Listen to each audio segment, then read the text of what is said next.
여러분 안녕하세요. 행복한 노후를 준비하는 금토연구소의 박종현입니다. 지난주에 우려했던 일이 벌어졌는데요. 러시아가 우크라이나를 침공하면서 금융시장뿐만 아니라 전 세계에 충격을 주었습니다. 금융시장은 다행히 지난주 후반에 이 러시아와 우크라이나 간의 대화 재개 가능성으로 빠르게 반등하는 모습을 보였는데요. 하지만 현재 우크라이나 현지에서는 러시아군이 이 수도인 키예프로 진격하고 있다는 그런 소식들이 전해지고 있어서 상당히 안타까운 상황입니다. 사실 이 자본시장의 이 냉정함 때문에 이런 비극들이 좀 잘 이렇게 보여지지 않는 것 같은데요. 저희가 투자를 하긴 하지만 하루빨리 이 러시아와 우크라이나 간의 이런 이 군사적인 충돌 또 전쟁이 하루빨리 종료되기를 간절히 바라겠습니다. 자, 그럼 오늘 주간 ETF 베스트 앤 워스트 영상 지금 시작하도록 하겠습니다. 자, 지난주 금융시장 살펴보겠습니다. 일단은 주식시장의 경우에는 지난주에 주식시장뿐만 아니라 전체 금융시장 자체가 이 러시아의 우크라이나 침공 영향에 크게 받을 수밖에 없었고요. 특히나 이제 항생 지수가 조금 많이 빠졌네요. 홍콩 지수가 조금 많이 빠졌고, 국내 주가도 상당히, 주 중반까지는, 거의 패닉 상태로 코스피가 다시 2650선까지 좀 떨어졌었고, 코스닥도 850선이 하락되는 이런 모습이었습니다. 다만 이제 지난주 후반, 그러니까 이제 목요일하고 금요일 날에는 빠르게 반등을 했는데요. 특히나 이제 금요일 날 주가의 반등폭이 상당히 컸습니다.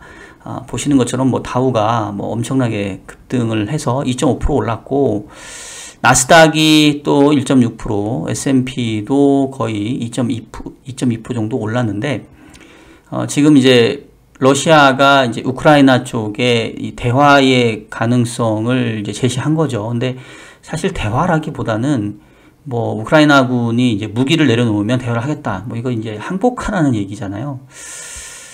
사실, 글쎄요, 이게 어떻게 보면은 이제 완전히 러시아 입장에서는 우크라이나를 다 이제 장악을 하고, 어떻게 보면은 이제 굴종된 그런 대화를 지금 요구를 하는 것 같고, 현재 이제 우크라이나에서는 젤렌스키 대통령이 계속해서 이제, 항전을 할 것을 내세우고 있는데, 군사력 차이가 워낙 크게 나고 지금 서방에서 이걸 도와주는 상황이 아니기 때문에 이게 이렇게 크게 의미가 있는 항전일까라는 우려감이 있습니다.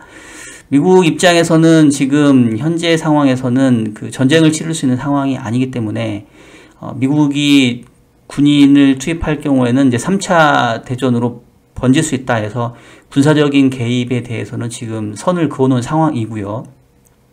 유럽의 경우도 현재 우크라이나가 나토에 가입되어 있지 않기 때문에 자기 일처럼 이렇게 개입을 해서 러시아와 군사적인 어떤 충돌을 할 수 있는 상황도 아닌, 그러니까 사실 어떻게 보면 좀 우크라이나만 좀 불쌍한 그런 상황이 됐고, 조금 더 이게 좀 뭐랄까 씁쓸한 거는 러시아에 대해서 이제 미국이 대러시아 제재를 발표를 했는데, 그 부분에 있어서 이 러시아의 그 원유에 대한 또 제재는 빠져 있습니다. 국제유가가 지금 지난주에 러시아의 우크라이나 침공 이후에 한때 100불이 지금 넘어갔다가 종가로는 91불 중반대에서 하락을 했는데요. 일단 미국이 이 러시아에 있어서 이 원자재에 대해서는 개입을 하지 않을 것, 그러니까 제재를 하지 않을 것을 밝혔고, 또 전략 비축유 방출 가능성을 이제 제시하면서 유가에 좀 안정세를 좀 가져왔습니다. 이제 이러다 보니까 지난주 후반에 사실 주가가 빠르게 반등을 한 건데, 어떻게 보면 참 이 자본시장이 냉정한 거죠. 그러니까 결국은 러시아하고 우크라이나 간에 전쟁이 벌어지고 민간인이 죽고 이런 거는 사실 금융시장은 잘 모르겠고, 결국 세계 경제가 걱정하는 거는 이제 유가가 이걸로 급등을 해서 흔히 말하는 스태그플레이션 상황이 좀 확산되는 거 아니냐, 이제 이런 우려들이 있었는데, 이제 유가가 안정되다 보니까 그 정도는 아니네 라는 생각을 했고, 오히려 이 미국이 3월 FOMC에서 금리를 인상할 건데, 이런 러시아의 이 침공으로 인해서 지정학적 불확실성이 커지다 보니까 50bp 인상 가능성이 지금 줄어들었잖아요. 이제 그러다 보니까 오히려 이제 기술주가 폭등을 하는, 그러니까 참 지난주에 금융시장 흐름을 보면서 이 자본시장의 흐름이라는 게 상당히 너무 냉정하다. 그리고 과거에 이 전쟁에 따른 금융시장의 반응도 보면 일시적으로 이벤트에 의해서 이제 주가 이런 것들이 폭락했다가 이제 그 이후로는 다시 좀 빠르게 반등하는 이런 모습들을 좀 보였었는데요. 지난주의 흐름이 아마도 이제 이런 모습이었지 않나 싶습니다. 그래서 참 좀 씁쓸한 생각들이 들었고요. 제가 이제 요번 주에 이 영상의 타이틀을 잡으면서 생각했던 테마가 바로 이제 자원 민족주의 또 자원 무기화라는 건데, 요 차트를 일단 한번 좀 보여드릴게요. 요 차트가 뭐냐면 왼쪽에 있는 차트는 주요 원자재 상위 3개국의 생산 비중입니다. 그래서 리튬, 요즘에 그 2차전지에 들어가는 아주 핵심 원자재라고 해야 되나요? 보면은 이제 칠레, 중국, 호주 얘네들이 거의 80% 90%를 지금 가지고 있고요. 한때 이제 히토류 중국이 무기화했던, 예전에 이제 일본하고 이슈가 있었을 때 중국이 혼자 거의 독점하고 있죠. 생산 자체가. 흑연도 마찬가지고. 자, 근데 이제 러시아도 지금 만만치가 않아요. 지금 러시아 보시면 천연가스를 거의 3분의 1 정도, 그러니까 한 몇 프로일까요? 한 20% 정도 들고 생산 비중을 가지고 있고, 원유도 대략 한 10% 정도. 그러니까 현재 미국이 계속해서 지금 우려하는 게 이 인플레이션 상황이고, 특히나 바이든 행정부가 최근에 인플레이션 때문에 지지율이 지금 폭락하고 있는 상황인데, 지금 러시아하고 우크라이나하고 전쟁해가지고 여기에서 미군이 혹시나 참전을 해가지고 미군이 죽기라도 한다라고 하면 바이든 대통령 입장에서는 이 지지율 회복을 장담하기가 어려울 거고, 또 러시아에 제재를 가해가지고 원유라든가 또 천연가스 이런 원자재 가격들이 또 올라가 버리면 그로 인한 인플레이션에 대한 상승도 역시 또 지지율을 갉아먹을 거고. 그러니까 사실은 바이든 대통령 입장에서는 러시아를 마땅히 제재할 만한 그런 수단이 지금 없는 걸로 보여집니다. 그리고 그러한 이유 원인을 알고 있는 러시아로서는 그래서 더 강경하게 몰아붙인 것 같고, 결국은 러시아는 지난 몇 년 동안 서방의 제재에 대해서 피해갈 수 있는 준비를 했다라는 거죠. 다 고립된다 하더라도 이런 원자재 가지고 충분히 먹고 살 수 있고, 그리고 농산물 같은 경우도 보면 러시아가 세계 3대 밀 생산 국가입니다. 우크라이나는 또 더 곡창지대라고도 얘기를 하고요. 그러니까 원자재 입장에서도 에너지 자립화가 되어 있고, 먹고 사는 문제도 밀 자체 생산하면 되고, 그러니까 러시아는 사실은 서방이 아무리 제재를 가한다 하더라도 그냥 몇 개월, 몇 년은 버틸 수 있는 그런 준비가 되어 있다는 거고, 여기다가 이제 더 한 가지, 최근에 보면은 그동안 러시아가 외환 보유고도 많이 쟁여놨고, 달러도 많이 확보해놨고, 그 다음에 이제 달러화에 대한 어떤 비중도 많이 줄여놨고, 거래 비중도. 이러다 보니까 결국은 이제 러시아 입장에서는 이런 자원들을 가지고 있기 때문에 이걸 토대로 전쟁을 자신있게 할 수 있다는 얘기이고, 또 미국 입장에서도 러시아가 그런 자원들을 가지고 있기 때문에 함부로 건드릴 수가 없다는 거죠. 자, 그러면 제가 봤었을 때는 이번에 이제 러시아가 우크라이나를 침공함으로 인해서, 그리고 생각보다 미국이라던가 이 서유럽 국가들이 이렇게 러시아를 강하게 압박하지 못하는 이제 이런 모습들이 결국은 자원을 들고 있고 자원을 무기화시키면 얼마든지 세계 경제, 세계의 어떤 패권에서 영향력을 행사할 수 있다는 것들이 밝혀져 버린 것 같아요. 그러면 결국은 희귀한 자원들을 들고 있고 또 어떤 농산물을 독점하는 그런 생산 국가 입장에서는 더더욱이나 자원 민족주의가 강해질 수밖에 없죠. 즉 우리나라에서 생산되는 자원은 우리나라 거야, 우리나라를 우선으로 써야 돼 라는 어떤 생각들이 커질 수밖에 없지 않을까 싶고요.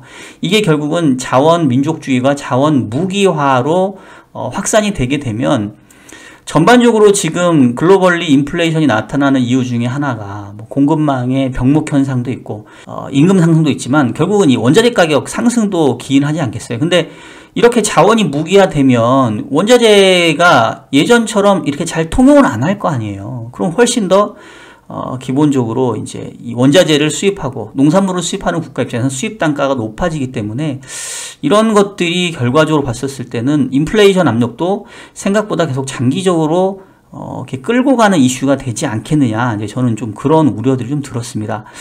그래서 결국은 러시아와 우크라이나 간의 침공 이후에 지난주 후반에 금융시장은 빠르게 대화 재개 가능성으로 반등하긴 했지만 뭐 단기적으로는 시장은 안도감을 가질 수 있어요. 우리 주가도 분명히 주 초반에 미국 주가가 빠르게 반등했기 때문에 이제 일정 부분 반영을 할 텐데 장기적으로 봤었을 때는 이런 자원민족주의가 더 강화되고 이로 인한 자원 무기화로 인해서 결국은 원자재 가격이 계속 높은 수준을 유지하는 이런 모습들이 좀 불가피하지 않을까 싶고, 그렇다고 한다면 인플레이션 압력들이 어쨌든 물가가 떨어지긴 할 겁니다. 하반기 가면. 근데 생각보다는 떨어지는 속도나 이런 폭이 제한적일 수밖에 없고 인플레이션 지표도 상당 기간 우리가 생각했던 것보다는 높은 수준에서 계속 유지할 수밖에 없는 거 아니냐라는 생각이 들고요.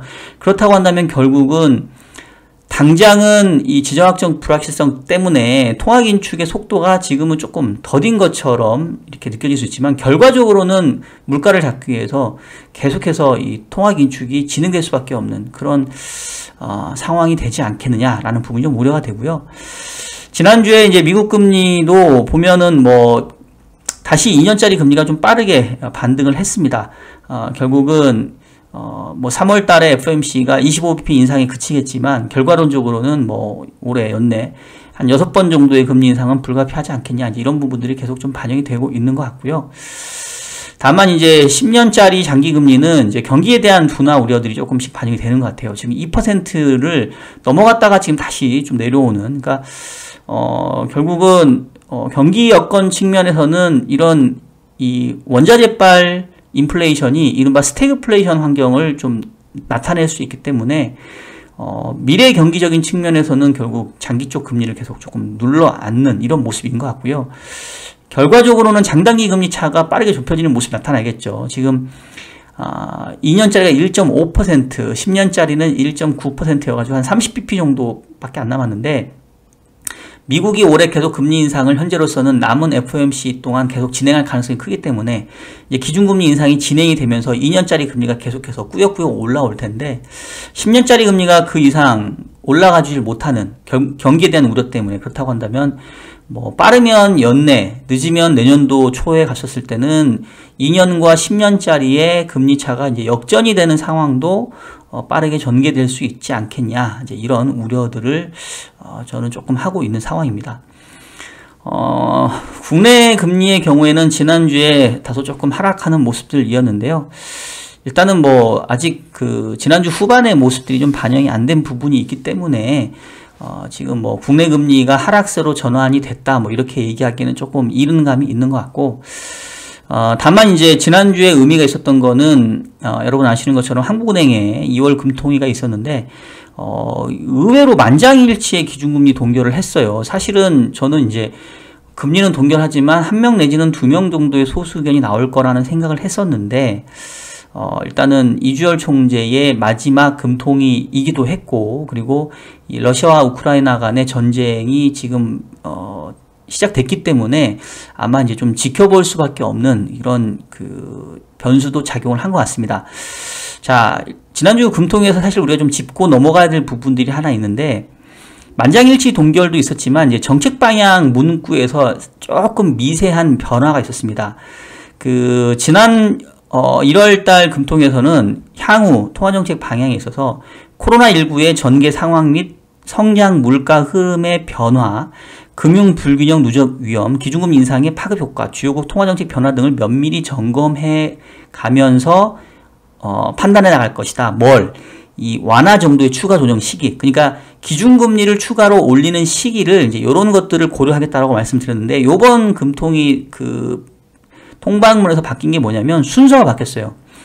지난번에는 코로나19의 전개 상황 및 성장 물가 흐름의 변화라고 해서 성장 물가 흐름의 변화가 두 번째로 가 있었는데, 요번에는 맨 끄트머리로 이동을 했습니다. 그래서 뭐 맨 뒤로 이동을 했기 때문에 이게 중요도가 적어졌다, 뭐 이렇게 얘기를 하기는 좀 어려운 것 같고, 제가 봤을 때는 이제 예전에는 코로나19의 전개 상황과 이에 따른 성장 물가 흐름의 변화를 연결해서 봤다고 한다면, 이번에는 코로나19의 전개 상황 따로 보고 그 다음에 또 성장 물가의 흐름 따로 보는 쪽으로 지금 봐야 될 것 같아요. 그러니까 그 얘기는 뭐냐면, 예전에는 코로나19 상황만 아니면 뭐 성장 물가에 뭐 큰 어떤 그 영향이 없을 거라고 조금 장담했다면, 이번에는 이제 코로나19 상황과는 별도로 성장과 물가에 자체적으로 뭔가 변수가 생겼다. 이제 요렇게 좀 봐야 될 것 같고요.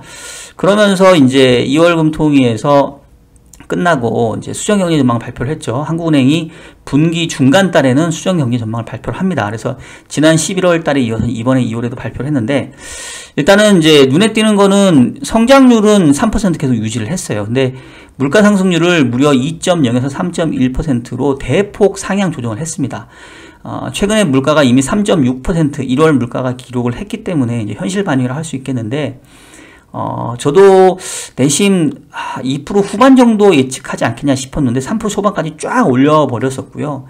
그만큼 이제 물가에 대한 전망을 높게 본다는 건데, 근데 좀 재밌는 거는 내년도 전망도 같이 발표했는데 2023년 보면은 성장률은 3.0에서 2.5% 더 떨어집니다. 그러니까 작년에 4.0, 올해 3.0, 내년도 2.5%니까 성장률의 사실은 둔화는 상당히 이 계단식으로 빠르게 내려가는 형태이고요. 물가는 작년에 2.5였던 게 올해 3.1로 급등을 했다가 내년도 2.0으로 다시 또 빠르게 떨어지는 상황이에요. 그러니까 이게 조금 어떤 그림이냐면, 올해 물가가 평균 3.1인데 내년 물가가 평균 2.0이란 얘기는 내년도 하반기에는 물가 다시 1%대 중반까지 떨어진다는 얘기입니다. 궤적이 매우 이제 가파르다라는 거죠. 그래서 그런 것들을 생각해 보면은 지금 한국은행에서 이제 느끼는 그 물가에 대한 어떤 경계감은 올해 분명히 높은 수준을 유지하는 거는 맞긴 하지만 결과적으로는 뭐 내년 가면 떨어지지 않겠냐라는 그런 추측이 가능하고요. 반면에 이제 그 성장률 측면에서는 올해 3.0을 유지하긴 했는데 사실 저는 조금 부정적으로 보고 있어요. 한국은행의 경제 전망보다 올해 성장률 3.0% 나올 가능성 저는 사실 좀 낮다라고 보고 있습니다. 왜냐하면 일단은 지금 물가가 올라오면서 전반적으로 그 소비 여력 줄어들었죠. 그 다음에 금리 상승하고 있죠. 그리고 최근에 수출도 빠르게 둔화되고 있거든요. 이제 이런 거 감안해 보면 제가 봤을 땐 성장률 올해 3.0 나오기 어려울 것 같아요. 그래서 2월 금통위에서 성장률의 하향 조정이 제가 봤을 때는 없었는데 5월달 가면은 충분히 가능할 거라고 생각을 합니다. 그렇다고 보면 다시 아까 통방문으로 돌아와서 지금 앞서서 이전에는 코로나19의 전개 상황과 이 성장 물가의 흐름을 같이 연결해서 봤는데 지금은 이제 따로따로 본다고 그랬잖아요. 근데 따로따로 봤을 때 이 성장 물가의 흐름에 있어서 이제 물가는 예상보다 높여놨는데 이제 이미 이제 그 높은 수준에서 감안했었을 때도 요번에 정책 동결을 한 거고요. 이제 앞으로 성장 쪽에서 뭔가 문제가 생긴다고 한다면 지금 현재 한국은행의 기준금리의 요번 사이클에서 이제 어떤 목표 수준을 한 1.75에서 2.0 많게는 이 정도 보거든요. 한국은행 총재도 기자간담회에서 현재 채권시장에서 한국은행의 기준금리를 그 1.75 내지는 한 2.0 정도 수준까지 올리는 거를 좀 감안해서 움직이고 있는 것 같은데 어떻게 생각하시냐 이랬더니 뭐 시장의 의견과 한국은행의 그 생각이 크게 다르지 않은 것 같다. 이제 이런 비슷한 말씀을 하셨단 말이에요. 자, 그런데 만약에 성장의 궤적에 어떤 그 문제가 생긴다거나 생각보다 성장 둔화가 좀 나타난다고 한다면 지금 생각되는 1.75에서 2.0, 즉 기준금리를 2번 또는 3번 정도 인상하는 그 예상 흐름이 예상대로 안 갈 가능성도 향후에는 높아질 수 있다. 그런 부분들을 뭐 지금 당장 시장에 반영시킬 건 아니지만 충분히 우리가 2, 4분기 이후 하반기 이후에 우리가 이 포트폴리오를 구축을 함에 있어서는 조금 고려해야 될 변수다라고 저는 좀 생각을 하고 있습니다. 자, 뭐 환율은 큰 변화 없었고요. 유가라던가 뭐 비트코인도 큰 변화는 없었다라고 볼 수 있겠습니다. 자, 오늘은 뭐 시장보다는 이제 전반적으로 지난주에 이 러시아와 우크라이나 침공에 따른 어떤 그 역학 관계 그리고 이에 따른 이제 자원 민족주의가 좀 강화될 수 있는 가능성 뭐 이런 것들을 위주로 좀 말씀을 드렸고요. 또 이제 한국은행의 금통위까지 좀 얘기를 드렸습니다. 자, 빠르게 지난 한 주 동안 그 베스트 종목들 그리고 워스트 종목들 ETF 살펴보도록 하겠습니다. 자, 지난주에 그 가장 좋았던 ETF는 코덱스 3대 농산물 선물이었는데요. 무려 이제 10%를 급등을 했고요. 그 다음에 이제 두 번째가 사이버 보안, 이제 전쟁이 불거지고 또 지금 이제 그 디도스 공격에 의한 사이버 공격이 이루어졌다고 하다 보니까 아마 향후에 이제 사이버 보안 관련된 업체들의 기업 이익이 늘어나지 않겠냐 이런 부분이 좀 반영된 것 같아요. 그다음에 이제 농산물 또 원유 선물 뭐 이런 것들이 지난주에 이제 상당히 호전을 보이는데요. ETF 한번 관련돼서 한번 찾아볼게요. 자, 일단은 타이거 3대 농산물 어디 있습니까? 아, 코덱스네요. 코덱스 3대 농산물 선물 보시면 지금 차트가 이렇습니다. 뭐 지금 언제부터인가요? 작년 10월께부터 지금 뭐 가파르게 거의 30% 이상 지금 반등을 한 상황이고요.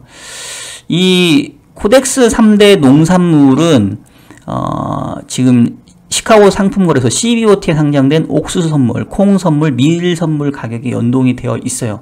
지금 이제 우크라이나가 아까 말씀드렸던 것처럼 이제 유럽의 곡창지대라고 얘기를 하고 또 러시아가 밀 생산에 가장 많은 생산을 하고 있잖아요. 그러니까 러시아하고 우크라이나하고 지금 전쟁이 벌어지게 되고 서방 국가하고 이제 이렇게 대립을 하게 되면 결국은 이 곡물, 농산물이 제대로 유통이 안 될 거다. 이제 이런 우려감들을 가질만 하죠. 그게 바로 이렇게 ETF 시장에도 반영이 됐다라고 볼 수 있겠고요. 그리고 아까 얘기했던 글로벌 사이버 보안, 요거 또 사실 이게 재밌는 게 상장 일자를 보니까 언제가 상장 일자였냐면 지금 아까 나왔는데 2월 18일. 그러니까 지지난주에 상장되고 지난주에 상장이 됐네요. 설정이 지지난주에 됐고 지금 일주일 만에 지금 주가가 뭐 거의 10% 이상 급등을 해버린 거죠. 그래서 뭐 이게 시기를 잘 맞닥뜨릴 건지 타이거면 이제 미래에셋에서 만든 건데 어쨌든 간에 상당히 운 좋게 잘 현재 테마에 맞게 ETF가 지금 설정이 된 것 같고요. 자, 그래서 결국은 지금 앞서 얘기했던 것처럼 자원민주주의가 강화된다라고 한다면 농산물 관련 또 원자재 관련 ETF도 단발성으로 모멘텀을 받고 그냥 뚝 빠지는 게 아니라 어쩌면 이제 장기 테마로 작용할 가능성이 좀 크지 않냐 뭐 이런 생각들을 좀 해봤습니다. 자, 그러면 이제 지난주에 안 좋았던 종목들이 뭐였냐? 러시아의 주가가 뭐 하루 만에 50% 반토막 났다는 기사 아마 보셨을 텐데 우리나라에도 러시아 ETF가 있더라고요. 킨덱스 러시아 MSCI가 지난 한 주만 35%가 급락을 했습니다. 그 다음에 이제 2차 전지 관련된 거, 뭐 유로스탁, 유럽 전체적으로 주식 안 좋았고, 뭐 차이낭생, 홍콩 증시가 작년에 지난주 안 좋았고요. 미국 팡플러스도 안 좋았는데, 자, 여기 러시아 MSCI 킨덱스 요것도 한번 살펴볼게요. 자, 이제 사실 이 투자의 생애가 얼마나 냉정하냐면 이렇게 러시아하고 우크라이나 간의 전쟁이 불거지면서 러시아 주가가 폭락을 하니까 뭐 각종 대화방이나 채팅방에서 이 급락한 러시아 주식 살 수 있는 방법이 없을까요? 라는 문의가 좀 많이 있었다는 거죠. 근데 이제 국내에서 ETF로는 이 킨덱스 러시아 MSCI가 있는데 사실 차트 보면은 진짜 너무 많이 빠지긴 했어요. 지금 이걸 뭐 월봉으로 봐도 거의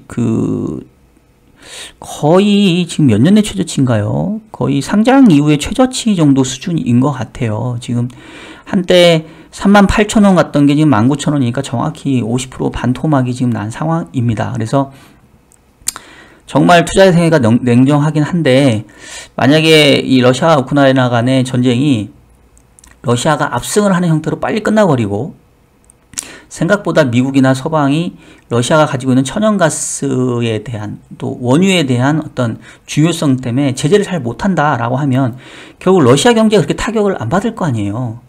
뭐 물론 지금 뭐 다른 측면에서는 많이 지금 제재를 해놨죠. 뭐 러시아의 다른 국가들하고는 제재를 해놨긴 했는데 어쨌든 간에 러시아 경제가 돌아가는데 큰 문제가 없다고 한다면 뭐 이 러시아 주가도 반등을 할 수 있겠죠. 참고로 이 지수 같은 경우는 이제 어떤 게 개별 종목으로 되어 있냐면 러시아 거래소의 상장 종목 중에 시가총액, 유동성, 거래대금 등 시장 대표성 요건을 충족한 종목으로 구성이 되어 있다라고 얘기를 합니다. 그러니까 뭐 러시아의 대표 종목들이 있는 거죠. 근데 러시아의 가장 큰 기업은 제가 알기로는 가즈프롬인가 그런 천연가스 회사를 알고 있거든요. 그러니까 뭐 이런 회사들이 큰 매출의 타격을 입지 못한다고 한다면 뭐 이 러시아의 킨덱스 러시아 MSCI도 오히려 나중 지나면은 지금이 바닥일 가능성도 상당히 좀 열려 있다. 참 제가 이런 얘기를 하면서도 좀 씁쓸하네요. 이런 어떤 한쪽에서는 전쟁이 벌어지면서 민간인과 군인들이 죽어나가고 있는데 이제 우리는 투자의 기회를 얘기한다는 게 참 씁쓸하긴 합니다.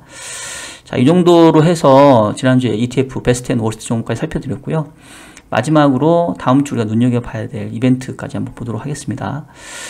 다음 주는 3월 1일 날 우리 3.1절로 중간에 하루 쉬는 날이 있어서 조금 뭐 이렇게 애매한 부분이긴 한데, 일단은 눈여겨봐야 될 거는 2월 수출입이 나옵니다. 3월 1일 날 쉬는 날이 나오는데 좀 봐야 될 것 같은데, 일단은 2월 달까지는 수출 증가율이 두 자릿수 중반 정도는 기록을 할 것 같아요. 지난 2월 달 수출이 나쁘지 않았거든요. 근데 걱정되는 거는 3월 달부터는 수출 증가율이 좀 떨어질 수가 있습니다. 가능성이 상당히 높아요. 제가 봤을 때는 지금 차트 하나 보면 지금 벌써 수출 증가율이 작년에 4월 달에 45%였던 게 지금 현재 15%까지 떨어졌고, 요번에 한 18%로 살짝 반등할 수 있긴 한데, 2, 4분기 넘어가게 되면은 지난해에 가장 높은 수출을 기록했던 시기와 이제 정확히 거꾸로 맞물리기 때문에 아마 한 자릿수 때 수출 증가율로 좀 떨어질 가능성이 큽니다. 그래서 이제 뭐 다음 주는 아니더라도 이제 2, 4분기 수출에 대한 우려는 좀 해야 되고요.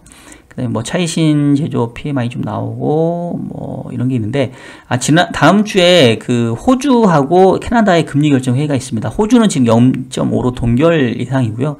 캐나다는 지금 0.5%로 인상 전망이 좀 유력한 상황입니다. 그리고 국내에서는 수요일 날 이제 1월 산업활동 동향 지표가 발표가 되는데, 여기서 이제 눈여겨봐야 될 거는 이제 요겁니다. 현재 경기 종합지수로 보게 되면 선행지수는 지금 계속 떨어지고 있는데 동행지수가 지금 잠깐 올랐어요. 그래서 이게 뭐가 오른 건지가 지금 중요한데, 만약에 동행지수가 다시 꺾여 내려온다고 한다면 국내 경기 사이클도 분명히 둔화 국면으로 가는 쪽으로 봐야 될 겁니다.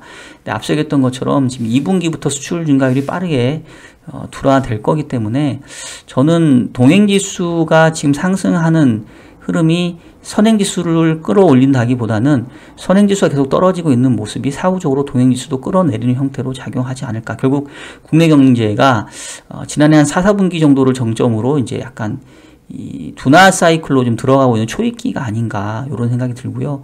요게 지표에서 나타날지 다음 주 산업활동 동향 지표를 한번 여러분 체크를 해보시면 되겠습니다. 자, 그리고 2월달 우리 소비자 물가도 발표가 되는데, 뭐 이미 올해 물가 상승률 높여놨기 때문에 큰 충격은 없을 것 같고요. 그리고 다음 주 금요일 날 또 2월 미국의 고용지표가 발표가 돼요. 지난달에 고용지표가 상당히 서프라이즈하게 좋게 나왔는데, 요번에도 그런 호조세가 이어졌는지가 좀 중요할 것 같고, 또 임금 상승률 얼마나 높을지. 그러니까 만약에 계속해서 고용지표가 좋게 나온다고 한다면 뭐 연준의 통화정책에 대한 어떤 명분을 더 내세우는 거기 때문에 뭐 계속해서 올해 연준은 계획했던 뭐 금리 인상, 양적 긴축을 좀 가져가는 쪽으로 좀 봐야 될 것 같습니다. 자, 전반적으로 시장 환경은 일단은 주초에는 이제 반등을 하겠죠. 미국 시장 자체가 반등하는 모습들을 보였고, 그리고 앞서 얘기했던 것처럼 어쨌든 러시아가 지금 뭐 지들 마음대로 다 해놓고 우크라이나 완전히 다 삼켜놓은 상황에서 지금 대화를 하자 하니까 생각했던 것보다 이 싱겁게 게임이 끝나버려가지고 오히려 금융시장 입장에서는 좀 안도를 할 수 있을 것 같기는 합니다. 근데 결과적으로 지금 지난 연말부터 최근까지 이 주식시장을 짓누르고 있는 근본적인 악재는 결국 인플레이션이거든요. 근데 앞서 얘기했던 것처럼 인플레이션이 이 자원민족주의로 인해서 장기화되는 이슈라고 한다면, 주식시장이 설령 반등을 한다 해서 이거를 이제 조정 국면 끝났고 상승 추세 재개된다, 이렇게 보는 거는 저는 너무 성급하다라고 생각을 하고요. 계속해서 말씀드리지만 당분간은 시장은 박스권 흐름을 보일 수밖에 없는, 아래쪽도 막혀있고 위쪽도 막혀있는 상황이고, 이 박스권 내에서 결국은 섹터와 종목 플레이를 할 수밖에 없는 상황인데, 이제 제가 모멘텀을 받을 수 있는 섹터와 어떤 종목, 이런 부분들 좀 계속 말씀드렸죠. 지난주부터 리오프닝 관련된 거, 또 원자재 관련된 거, 이런 부분들이 결국은 조금 상대적으로 선방하는 모습이지 않을까 싶고요. 원래 이번 주에 제가 ETF 포트폴리오를 말씀드리려고 했는데 뭐 상당한 이 전쟁이라는 이벤트도 있었고 저도 조금 신중하게 좀 고민해서 종목을 다시 리밸런싱 하려고 다음 한 주 정도 더 지켜보고 ETF 포트폴리오 3월 거는 다음 주 영상으로 제가 보내드리도록 하겠습니다. 자, 여러분 지금까지 주간 ETF 영상 보내드렸고요. 사실 뭐 지난주에 정말 이런 가슴 아픈 소식이 전해졌는데 이게 전쟁을 겪어보지 않아서 저희가 얼마나 이게 정말 가슴 아픈 일인지를 모를 수 있는데 영상 보면은 지금 뭐 우크라이나 그 시민들이 뭐 지하철 밑에 뭐 방공호에 숨어 있고 뭐 총동원령이 내려져서 가족들과 이별하고 연인들끼리 이별하는 막 이런 그 영상들이 전해지는데 이게 참 너무 가슴 아픈 일인 것 같아요. 아까도 얘기했던 것처럼 하루빨리 이 우크라이나의 평화가 찾아오기를 진심으로 바라면서 오늘 영상을 마치도록 하겠습니다. 자, 그럼 저는 다음 주에 3월 ETF 포트폴리오 영상으로 여러분들 찾아뵙도록 하겠습니다. 여러분 다음 주에 뵙도록 하겠습니다.